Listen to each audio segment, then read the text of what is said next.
ওকে, class 7 নাকি 8? আচ্ছা, class 8 কেমন আছো সবাই? আজকে আমরা ক্লাস করব unit 7 lesson 1। Unit 7 lesson 1 unit কি? পিপল অ্যান্ড মানে জনগণ এবং তার পেশা এবং তার পেশা। আমাদের প্রাচীন কাল থেকে মানুষ বিভিন্ন পেশার সাথে জড়িত কিনা? জড়িত। তার মধ্যে একটা পেশা নিয়ে এখানে সবচেয়ে বেশি আলোচনা করেছে, সেটা কি বলো? ডাইভারদেরকে নিয়ে। ডাইভ মানে বুঝো? ডাইভ মানে ডুব দেওয়া। ডাইভ মানে কি করা? আর ডাইভার কারা? যারা ডুবুরি। যারা কি?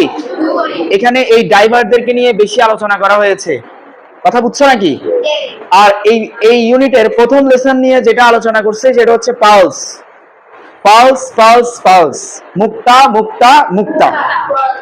তাইলে এখান থেকে আমি কয়েকটা সেন্টেন্স নিয়ে আজকে আলোচনা করব, পাশাপাশি সেই সেন্টেন্সগুলোর গ্রামাটিক্যাল পয়েন্টস নিয়ে আলোচনা করব। ওকে, রিডিং থেকেও কিন্তু গ্রামার শেখা যায়। ইংলিশ ফার্স্ট পেপার থেকেও কি করা যায়? গ্রামার শেখা। পাশাপাশি ওয়ার্ড মিনিং শিখতে হবে। কি শিখতে হবে? তাহলে এই সব মিলিয়ে আজকের আমার ক্লাস হবে পালস। আমাদের ক্লাসের নাম কি? পালস। এটা ইউনিট কত? 7 লেসন 1। একটু ফলো যদি করো, ভালো করে খেয়াল করো। Thousands of years ago, thousands of years, এই দেখো হাজার হাজার বছর পূর্বে, হাজার হাজার বছর। এখানে যদি পালস হইতো তাহলে ওয়ার হইতো। কি হইতো? আর প্রথমে তো একটা মুক্তাই আবিষ্কার হয়েছে নাকি? একটা ঝিনুক থেকে একটা অথবা দুইটা মুক্তা, এভাবেই তো আবিষ্কার হয়েছে। একটু বুঝো। The first pearl was probably, এই যে এখানে একটা ওয়ার্ড দেখতেছি আমরা প্রবাবলি, কি দেওয়া আছে? প্রবাবলি শব্দের অর্থ হচ্ছে সম্ভবত। নট এক্সাক্ট, নট এক্সাক্ট মানে প্রবাবলি সম্ভবত, নট এক্সাক্ট। এটা আমাদের নির্দিষ্ট নয়, ঠিক আছে? তাইলে এখানে যে ওয়ার্ডটা পাচ্ছি এটার অর্থ হচ্ছে কি বলো? সম্ভবত। নট এক্সাক্ট, নট, আচ্ছা, নট এক্সাক্ট, নট এক্সাক্ট, ঠিক আছে? তাহলে কি বলছি বলো তো? The first pearl was probably discovered. আরেকটা মজার গ্রামাটিক্যাল পয়েন্ট আছে এখানে, এটা হচ্ছে প্যাসিভ। কি ভয়েস? ভয়েস নিয়ে যদি বলি, এটা কোন ধরনের ভয়েস? Passive voice. কেমনে বুঝছি? গ্রামাটিক্যাল পয়েন্ট দিয়ে কেমনে বুঝছি? অর্থ না, কেমনে বুঝছি? ওয়াজ এর পরে ভিতরি, এটাও অ্যাডভার্ব। এটা কি? অ্যাডভার্ব। এটা প্রবাবলি সম্ভবত, এটা এক ধরনের অ্যাডভার্ব। কথা বুঝছো? এটা এই ভার্বকে মডিফাই, কোয়ালিফাই করতেছে। ভার্বকে যেটা কোয়ালিফাই করে সেটাকে আমরা কি বলবো? অ্যাডভার্ব বলবো। তাহলে এখানে ওয়াজ প্রবাবলি সম্ভবত, ডিসকভার্ড ওয়াজ ওয়ার এর পরে সাধারণত ভিতরি থাকা মানে প্যাসিভ। ওয়াজ ওয়ার এর পরে যদি অ্যাক্টিভ হয় তাহলে ভার্বের সাথে কি যুক্ত হবে? আর ওয়াজ ওয়ার এর পরে যদি ভার্বের সাথে ভিতরি দেখি, ভার্বের ভি মানে পাস্ট পার্টিসিপল ফর্ম দেখি, তাহলে আমরা এটা বুঝে নিব এটা একটা প্যাসিভ ভয়েস। কি ভয়েস? তো প্যাসিভ ভয়েসে যেখানে সাবজেক্ট নিষ্ক্রিয় থাকে, সাবজেক্ট ক্রিয়াটাকে সম্পূর্ণ করতে পারে না, ক্রিয়াটাকে কি করতে পারে না, এই ক্রিয়াটা এই ডিসকভার করা হবে অন্যের মাধ্যমে। দেখো, পাল কি নিজেকে বলছে, ভাই আমি পাল, আসো আমাকে তুমি উন্মোচন করো, আমাকে আবিষ্কার করো, এমন কিছু? তাইলে মানুষ যখন খাবার খুঁজতে গিয়েছে তখন হুট করে একজন মানুষ একটা পাল মুক্তা পেল, তখন থেকে এটা আবিষ্কার হয়েছে। তার মানে পালস নিজে নিজে কি হয় নাই? আবিষ্কৃত হয়নি, মানুষের দ্বারা আবিষ্কৃত হয়েছে।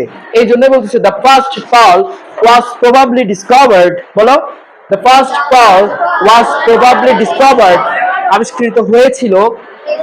আরেকটা মজার গ্রামাটিক্যাল পয়েন্ট দেখো, ওয়াইল। এটা কি? ওয়াইল, ওয়াইল, ওয়েন, ওয়াইল। ওয়াইল অর্থ যখন, ওয়েন অর্থ যখন। তবে ওয়াইলের ক্ষেত্রে একটা গ্রামাটিক্যাল পয়েন্ট আছে, সেটা হচ্ছে ওয়াইল যদি আসে, ওয়াইল যদি, এই যে এখানে একটা দেখো সেন্টেন্স আছে না, এটা কিন্তু সাবজেক্ট। হিউম্যান বিং এটা সাবজেক্ট। হিউম্যান বিং এটা কি? মানব সভ্যতা বা মানব জাতি, মানব জাতি। তাহলে মানব জাতি দেখো, এই যে খেয়াল করছো, এটা সাবজেক্ট। ওয়াইলের পরে যদি সাবজেক্ট আসে, এরপর দেখবা যে কোনো একটা কন্টিনিউয়াস টেন্স আসছে। কন্টিনিউয়াস টেন্স কেমনে গঠিত হয়? এম ইজ আর অথবা ওয়াজ আর অথবা তোমার কি shall be, will be, shall be, will be, এদের পরে ভার্বের সাথে কি যুক্ত হবে? আইএনজি যুক্ত। একটা কন্টিনিউয়াস টেন্স থাকবে। কি থাকবে? আর যদি হোয়াইলের পরে একটা ভার্ব চলে আসে, কি চলে আসে? সরাসরি ভার্ব। হোয়াইলের পরই ভার্ব, হোয়াইলের পরে কি? ভার্ব। তখন আমরা কি যুক্ত করব? আইএনজি যুক্ত করব। একটা ফর এক্সাম্পল, যেমন একটা এক্সাম্পল এখানে দেওয়া আছে, একটা এক্সাম্পল এখানে দেওয়া আছে না, সেটা কি? while human beings মানব জাতি were searching যখন তারা সার্চ করা শুরু করলো, খোঁজা শুরু করলো, were searching দেখো কন্টিনিউয়াস, পাস্ট কন্টিনিউয়াস। এটা কি তোমরা খেয়াল করছো? এটা কোন টেন্স? Past continuous. আর যদি while এর পরে সরাসরি ভার্ব আনতে চাই, আমি বলতে পারবো না while go, বলতে হবে while going, while আমি বলতে পারবো না while write, বলতে হবে while writing। কি বলতে হবে?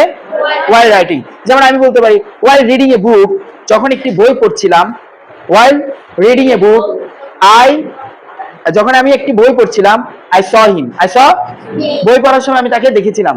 while walking, যখন হাঁটতেছি নদীর গভীরে যখন মানুষ খাবার খুঁজতেছিল, তখন সম্ভবত কি হইল?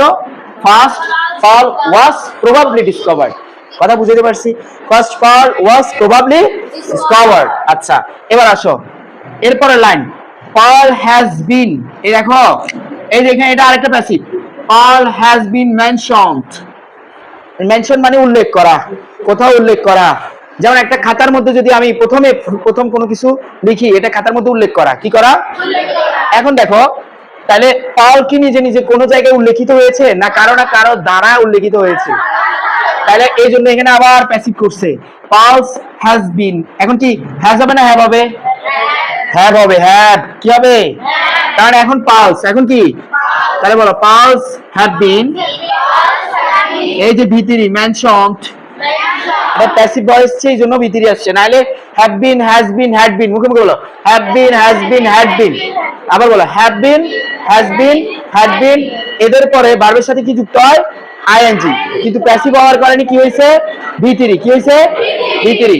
In many religious text, in many religious text, অনেকগুলো ধর্মীয় গ্রন্থের মধ্যে এটা